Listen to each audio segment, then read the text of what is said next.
നടി കവിയൂർ പൊന്നമ്മ അന്തരിച്ചു. അന്ത്യം വാർദ്ധക്യ സഹജമായ അസുഖത്തെ തുടർന്ന് കൊച്ചിയിലെ സ്വകാര്യ ആശുപത്രിയിൽ.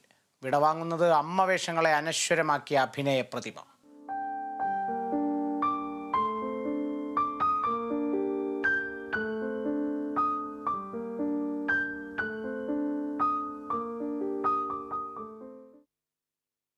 കളമശ്ശേരി ടൗൺ ഹാളിൽ നാളെ രാവിലെ പൊതുദർശനം. വൈകിട്ട് ആലുവയിലെ വീട്ടിൽ സംസ്കാരം. അനുശോചിച്ച് സിനിമാ, സാംസ്കാരിക, രാഷ്ട്രീയ രംഗത്തെ പ്രമുഖർ. തൃശൂർ പൂരവുമായി ബന്ധപ്പെട്ട വിവരാവകാശ അപേക്ഷയ്ക്ക് തെറ്റായ മറുപടി നൽകിയ ഉദ്യോഗസ്ഥനെതിരെ നടപടി. പോലീസ് ആസ്ഥാനത്തെ വിവരാവകാശ ഓഫീസറെ സസ്പെൻഡ് ചെയ്തു.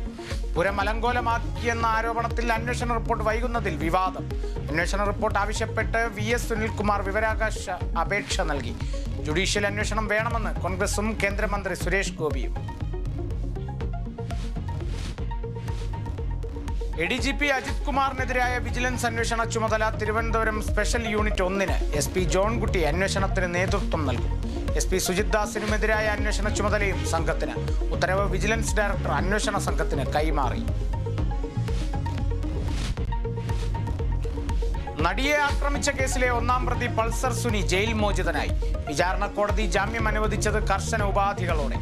എറണാകുളം സെഷൻസ് കോടതി പരിധി വിട്ടുപോകരുത്. സുനിയുടെ സുരക്ഷ പോലീസ് ഉറപ്പാക്കണമെന്നും കോടതി.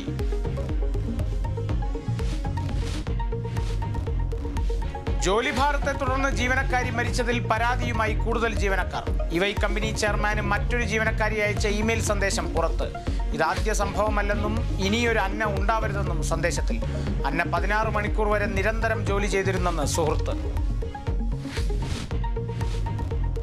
ലെബനൻ പേജർ സ്ഫോടനത്തിൽ മലയാളി റിൻസന്റെ കമ്പനിക്ക് പങ്കില്ലെന്ന് ബൾഗേറിയ. നിയമലംഘനം നടത്തിയില്ലെന്ന് അന്വേഷണ ഏജൻസി. ഭീകര പട്ടികയിലുള്ള സംഘടനകളുമായോ സ്ഥാപനങ്ങളുമായി ഇടപാടിന് തെളിവില്ലെന്ന് കണ്ടെത്തൽ.